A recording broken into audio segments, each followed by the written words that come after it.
Hello friends, welcome back to talks.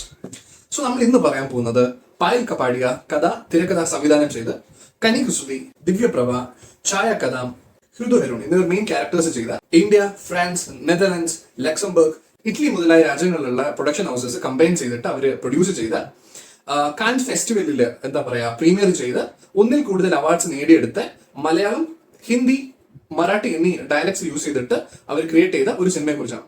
Cinema बेरन all we imagine as light. गायब हो जाओ तो किसी को पता भी नहीं चलेगा. हमें पता चलेगा.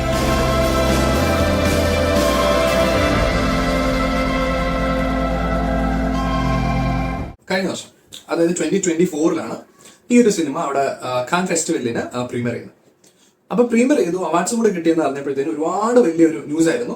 എല്ലാവരും ഈ ഒരു കാര്യം അറിഞ്ഞിട്ടുണ്ടായിരുന്നു. അന്ന് തന്നെ എനിക്ക് ഒരു സിനിമ കാണണം എന്ന് ഭയങ്കര ഒരു ആഗ്രഹം ഉണ്ടായിരുന്നു. കഴിഞ്ഞ വർഷം നവംബറിലാണ് ഈ ഒരു സിനിമ ഇവിടെ തിയേറ്റേഴ്സിൽ വരുന്നത്. പക്ഷെ എനിക്ക് കാണാൻ പറ്റിയില്ല. അപ്പൊ OTT വരുമ്പോൾ എന്തായാലും കാണാം, കണ്ട് എൻജോയ് ചെയ്യാം എന്നൊരു തോട്ട് അന്നേ ഉണ്ടായിരുന്നു. അപ്പം ഈ വർഷം, അതായത് 2025 ജനുവരി 3 എന്നാണ് എന്റെ ഓർമ്മ ശരിയാണെങ്കിൽ ഈ ഒരു മൂവി ഇപ്പൊ റിലീസ് ചെയ്യുന്നത്.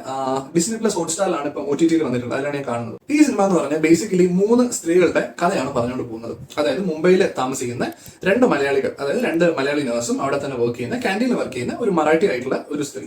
ഈ 3 പേരുടെ ഒരു കഥയാണ് ഈ ഒരു സിനിമ പറയുന്നത്. ഈ ഒരു സിനിമ മലയാളം, ഹിന്ദി, മറാഠി ഈ 3 ഡയലക്റ്റ് ആണ് യൂസ് ചെയ്തിരിക്കുന്നത്. അതുപോലെ തന്നെ നമുക്ക് ഇതിന്റെ സബ്ടൈറ്റിൽ അവൈലബിൾ ആണ് ഹോട്ട്സ്റ്റാറിൽ.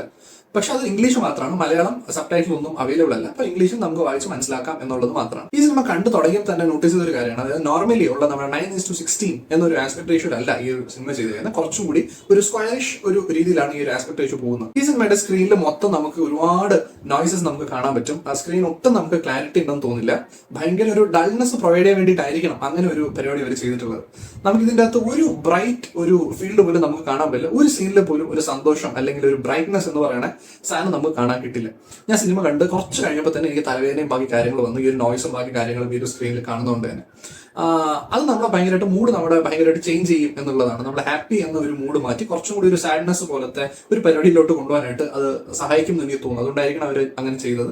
എനിക്ക് ലിറ്ററലി തലവേദന വന്നു ഈ ഒരു സിനിമ കണ്ട് തുടങ്ങി. അതൊരിക്കലും ഒരു കഥയോ അല്ലെങ്കിൽ കഥാ സാഹചര്യമോ അവരുടെ മെന്റൽ എന്തെങ്കിലും ടോർച്ചറോ അങ്ങനെയുള്ള കാര്യങ്ങളൊന്നും കണ്ടിട്ടില്ല. ലിറ്ററലി ഈ സ്ക്രീന് കണ്ടപ്പോൾ തന്നെ ഈ നോയ്സസ് കാരണം എന്നാണ് എനിക്ക് തോന്നുന്നത്. എനിക്ക് ഭയങ്കര തലവേദനയൊക്കെ എനിക്ക് വന്നിട്ടുണ്ടായിരുന്നു. ഇതിന്റെ ക്ലാരിറ്റി ഇഷ്യൂ ആണോ എന്നൊരു ഡൗട്ട് കാരണം ഞാൻ പിന്നെ എന്റെ ലാപ്ടോപ്പും ബാക്കിയുള്ള ഡിവൈസസിലൊക്കെ നോക്കിയിട്ടുണ്ടായിരുന്നു. ഇനിയിപ്പോൾ അതിന്റെ എന്തെങ്കിലും പ്രശ്നമാണോ എന്ന് അറിയാൻ വേണ്ടിയിട്ട്. അപ്പോഴാണ് ഷുവർ അതല്ല, ഇങ്ങനെയാണ് അവർ ആ ഒരു ഫിലിം അത് ഷൂട്ട് ചെയ്ത് വെച്ചേക്കുന്നതെന്ന് ഉറപ്പിച്ച അങ്ങനെയാണ്. ഈ ഫിലിമിനെ നമുക്കൊരു ഫീച്ചർ ഫിലിം എന്ന് വിളിക്കാൻ പറ്റുമോ എന്നൊരു ഡൗട്ട് ഉണ്ട് എനിക്ക്. കാര്യം എന്താ വെച്ചാൽ ചെറിയൊരു ഡോക്യുമെന്ററി ഒരു രീതിയിലാണ് പോകുന്നത്.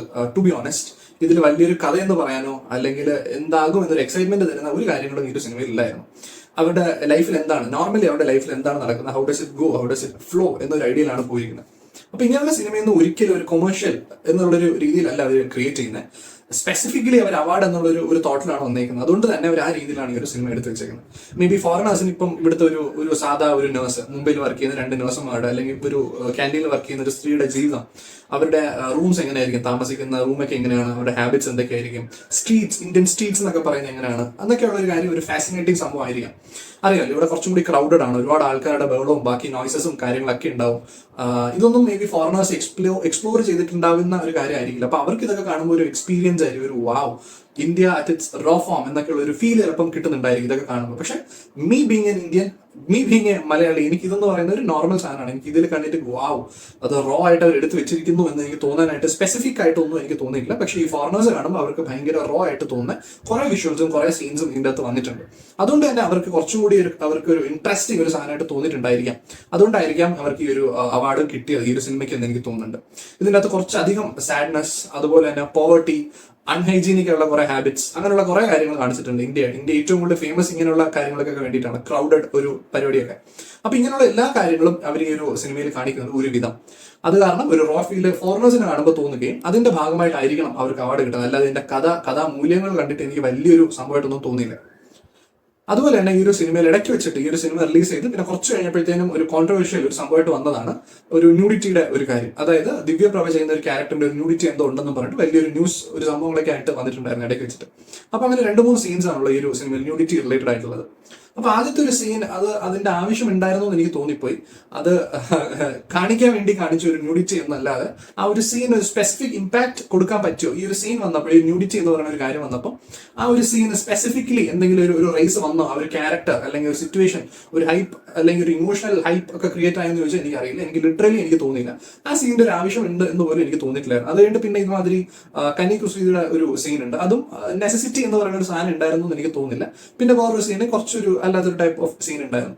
അപ്പൊ മൂന്നാമത് വരുന്ന ഒരു സ്ഥലത്ത് അവർക്ക് ന്യൂഡിറ്റി എന്ന് പറയുന്ന സാധനം വേണമെങ്കിൽ അവിടെ ഇൻക്ലൂഡ് ചെയ്യാമായിരുന്നു തോന്നിയിട്ടുണ്ടായിരുന്നു. കാരണം അവിടെ ആ ഒരു ന്യൂഡിറ്റി എന്ന് പറഞ്ഞ സാധനം കാണിച്ചിരുന്നെങ്കിൽ മേ ബി പ്രേക്ഷകന് കുറച്ചും കൂടി കണക്ട് ആയേനെ. അല്ലെങ്കിൽ ഇപ്പൊ നമ്മുടെ ഒരു സിനിമ ഉണ്ടല്ലോ, ഹലാൽ ലവ് സ്റ്റോറി എന്ന് പറയുന്ന ഒരു മൂവിയിൽ പറഞ്ഞിട്ടുണ്ട്, ഉമ്മ വെക്കാം, ഉമ്മ വെക്കാതിരിക്കാം, ഉമ്മ വെക്കാതെ ഉമ്മ വെക്കാം. അതുമാതിരി തന്നെ ഇവർക്ക് ഒന്നും ന്യൂഡിറ്റി കാണിക്കാതിരിക്കാം, അല്ല ന്യൂഡിറ്റി കാണിക്കാതെ തന്നെ കാണിക്കുന്നു എന്നുള്ള ഒരു ഫീൽ ക്രിയേറ്റ് ചെയ്യാന്നുള്ളത്. അപ്പൊ ഇങ്ങനെ ഒരു കാര്യമെങ്കിലും ലാസ്റ്റ് ക്ലൈമാക്സിലോട്ട് എത്തുമ്പോഴത്തേക്ക് ഒരു സീൻ അവർ കൊടുത്തിട്ട് കുറച്ചും കൂടി ഇമ്പാക്ട് വന്നേനെ. ആദ്യം ആവശ്യമില്ലാതെ 2 ന്യൂഡിറ്റി സീൻസ് കാണിച്ചിട്ട് അവസാനം വേണ്ട ഒരു സ്ഥലത്ത് അത് കാണിച്ചില്ല, അല്ലെങ്കിൽ ഒരു ഇമ്പാക്ട് കൊടുക്കാൻ ചിലപ്പോൾ പറ്റിയേനെ. അല്ലെങ്കിലും വേറൊരു രീതിയിൽ ആ ഒരു സീൻ എടുത്തിരുന്നെങ്കിൽ നമുക്ക് കുറച്ചും കൂടി റിയലിസ്റ്റിക് എന്ന് തോന്നുന്ന, അല്ലെങ്കിൽ കണക്ട് ആകും എന്ന് തോന്നുന്ന ഒരു രീതിയിലേക്ക് വന്നേനെ എന്ന് തോന്നുന്നു. ഈ സിനിമയിലെ ഡയറക്ഷൻ, സ്ക്രീൻ പ്ലേ പരിപാടിയൊക്കെ ഇറ്റ് ഈസ് ഗുഡ്. നമുക്ക് എക്സലന്റ് എന്നൊന്നും എനിക്ക് തോന്നുന്നില്ല, പക്ഷെ കൊള്ളാവുന്ന നല്ല രീതിയിൽ എന്താണ് ഒരു സിനിമ എന്ന് പറഞ്ഞ് ലിറ്ററലി ഉദ്ദേശിച്ചിട്ടുള്ളത് അത് അവർക്ക് പ്രൊവൈഡ് ചെയ്യാൻ പറ്റിയിട്ടുണ്ട്. അവർ ഉറപ്പായിട്ടും ഈ ഒരു സിനിമ ക്രിയേറ്റ് ചെയ്ത ഒരു ഫോറിൻ ഓഡിയൻസ് എന്നുള്ളൊരു രീതിയിലാണ്, ഒരിക്കലും ഒരു ഇന്ത്യൻ അല്ലെങ്കിൽ ഒരു മലയാളിക്ക് വേണ്ടിയിട്ട് അവർ ഇറക്കിയ സിനിമയല്ല. എനിക്ക് ഈ സിനിമ കണ്ടപ്പോൾ പ്രത്യേകിച്ച് ഒരു ഗംഭീരം എന്ന് പറയാനായിട്ട് ഒന്നും തോന്നിയിട്ടില്ലായിരുന്നു. എനിക്ക് ഒട്ടും ഇൻട്രസ്റ്റ് ഇല്ലായിരുന്നു. കണ്ട് ഒരു പകുതി ആയപ്പോൾ പോലും ഇനി എന്താകുമെന്നൊരു ആകാംക്ഷ അങ്ങനെയുള്ള ഒരു കാര്യമില്ലായിരുന്നു. ചില സിനിമകളിൽ നമ്മൾ പറയാം അത് അതിന്റെ ക്ലൈമാക്സ് അല്ല ഇമ്പോർട്ടന്റ്, അതിന്റെ ഒരു ജേർണി, ആ ഒരു സിനിമയുടെ ഒരു ജേർണിയാണ് ഇമ്പോർട്ടന്റ് എന്നുള്ള കാര്യം. ഈ സിനിമയും ആ ഒരു രീതിയിൽ തന്നെ ആ ഒരു ജേർണിക്ക് ഇമ്പോർട്ടൻസ് കൊടുത്തിട്ടാണ് എടുത്തേക്കുന്നത്. പക്ഷേ മീ ആസ് എൻ ഓഡിയൻ, ഒരു മലയാളി എന്നുള്ള രീതിയിൽ, ഒരു ഇന്ത്യൻ എന്നുള്ള ഒരു രീതിയിൽ എനിക്ക് ഇതിന്റെ സീൻസ് അല്ലെങ്കിൽ അവർ കാണിച്ച കാര്യങ്ങളൊന്നും എനിക്കൊരു ഫോറിൻ ഒരു സംഭവം അല്ലായിരുന്നു. അതൊക്കെ ഞാൻ സ്ട്രീറ്റിൽ കാണുന്ന ഒരു നോർമൽ ആയിട്ടുള്ള കാര്യങ്ങളായതുകൊണ്ട് തന്നെ എനിക്ക് ഒരുപാട് ഫാസിനേറ്റിംഗ് എന്ന് തോന്നുന്ന ഒന്നും വന്നില്ല. പക്ഷെ മേ ബി ഒരു ഫോറിനർ കാണുമ്പോൾ ഉറപ്പായിട്ട് അവർക്ക് ഗംഭീരമാണെന്ന് തോന്നുന്ന കുറെ റോ ഫുട്ടേജസ് ഉണ്ടായിരുന്നു. അത് അവർക്ക് ഭയങ്കര എക്സൈറ്റ്മെന്റും അവർക്ക് ഒരു വാവ് ഒരു ഫീൽ കൊടുക്കാൻ പറ്റിയിട്ടുണ്ടായിരുന്നു. പക്ഷേ എനിക്ക് സ്പെസിഫിക്കലി എനിക്കിത് കണ്ടപ്പോൾ ഒരു ഗംഭീരം എന്ന് തോന്നുന്നൊന്നും തോന്നിയില്ല.